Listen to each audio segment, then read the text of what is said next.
I'd like to welcome you to BeMoreNews.com, the news before the news, where we uncover the truth down here at Dougherty's, 223 West Chase Street, and with the one and only Michael Seipp, a dear friend from long ago. How are you, sir? I'm great, Donnie. I'm just great. Good, good. Dennis Livingston, we want to pay homage to him. We do. Dennis was a Baltimore icon in the neighborhood movement for the last 40 years. An incredible artist, craftsman, and a spirit that was indefatigable. I mean, he just kept going. And I'll say three things about Dennis very quickly.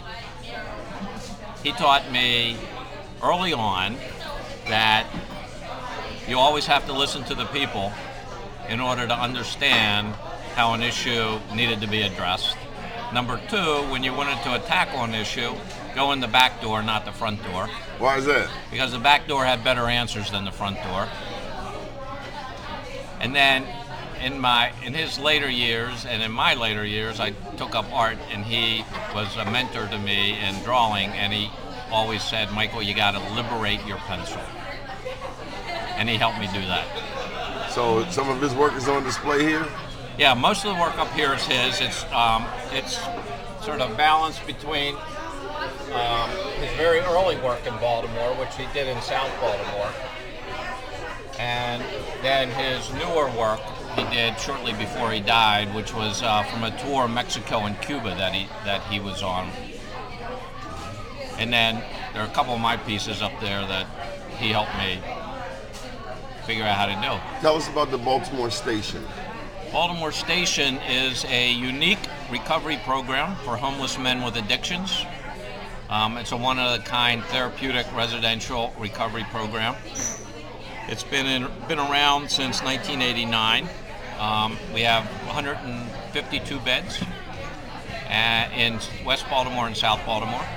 We serve mainly veterans, but it's a place where men can come and change their life and not have to worry about money, jobs, all the other things that society says are most important when actually they're least important. Well, can you give us just a taste of the mindset of a veteran in Baltimore, 2011? Well, many of our veterans are lost souls. What do you mean?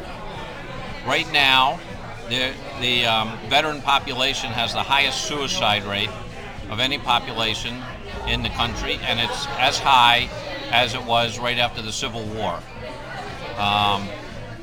We have young men and women coming back from Afghanistan and Iraq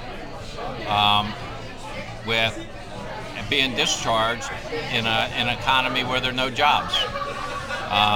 They're suffering from post-traumatic stress disorder and other psychological issues that related to their experiences in those countries. And we as a society weren't prepared to deal with them. Even with the lessons we learned with the Vietnam vets, we didn't prepare for it. So we're really picking up the pieces of these guys after they have fallen down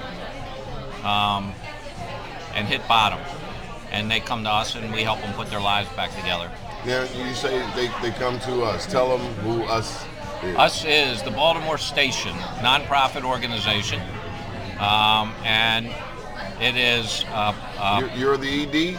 I am the executive director, although most of the credit really goes to another icon in Baltimore, a guy by the name of Woody Curry, somebody that Be More News should interview. Okay. Particularly given that it's your ninth anniversary, and you are the cutting edge of news in Baltimore on the web.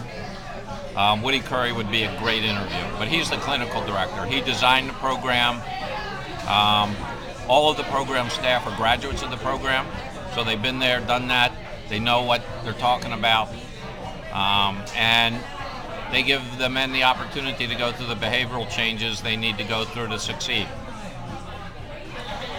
Well, you know, I got to get a political question in here. I love political questions, Donnie. What's the future looking like? Are we talking the future of the United States of America, or are we talking the future of Baltimore City? Your choice.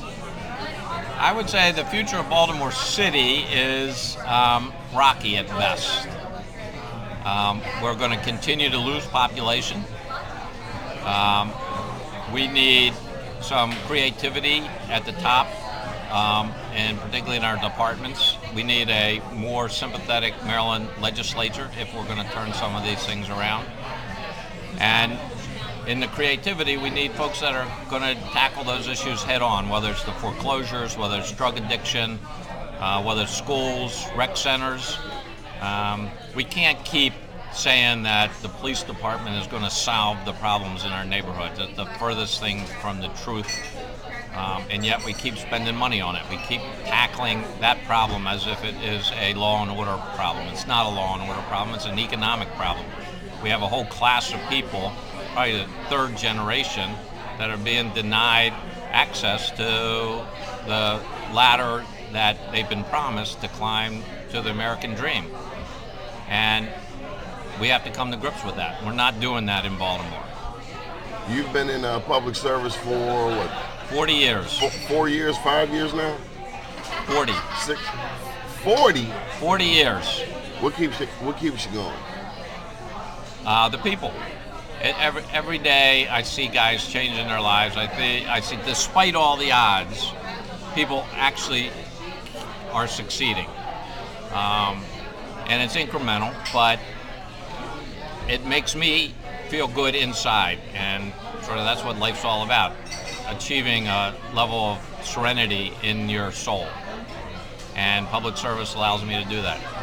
Final thought on Dennis Livingston, Dougherty's, Baltimore, the future of the country, the Tea Party, President Obama, and anything else you want to talk about. Well, the one and only Michael Seipp. We're renaming the Tea Party the Me Party.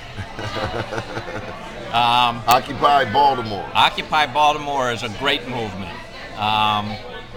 There's an energy that's coming out of our young people that are saying, hey, they may not have their agenda together yet, but that's all right. There's an energy now, and that pendulum which is swinging their way, they're going to be the leaders of tomorrow, and they're questioning, why is Wall Street controlling the halls of Congress instead of the people? Why are 65% of the members of the House of Representatives millionaires? And we wonder why they're not going to tax those people to help us out of a deficit. So they're asking those questions. It's great. And Dennis would have been there right with them. He never gave up. He never once, in all the years that I knew him, backed down on his principles and what he felt was bringing social justice to people in the neighborhoods he worked and lived in. Good deal. How can people learn more about the Baltimore Station, Mr. Michael Seipp? They can go to our website, which is the easiest way these days, baltimorestation.org. Or they can just come down to 140 West Street in South Baltimore and poke their head in and visit. We are open 24/7. Our front door is never locked. Good deal. We love you, man.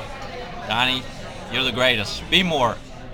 News is the greatest, and I hope we see everybody on October 27th at the 9th anniversary celebration. I will be there. I'm honored to be on the sponsoring committee, and it's what we need. We need independent media in Baltimore City. Okay. The one and only Michael Seipp. Keep watching BeMoreNews.com, the news before the news, where we uncover the truth.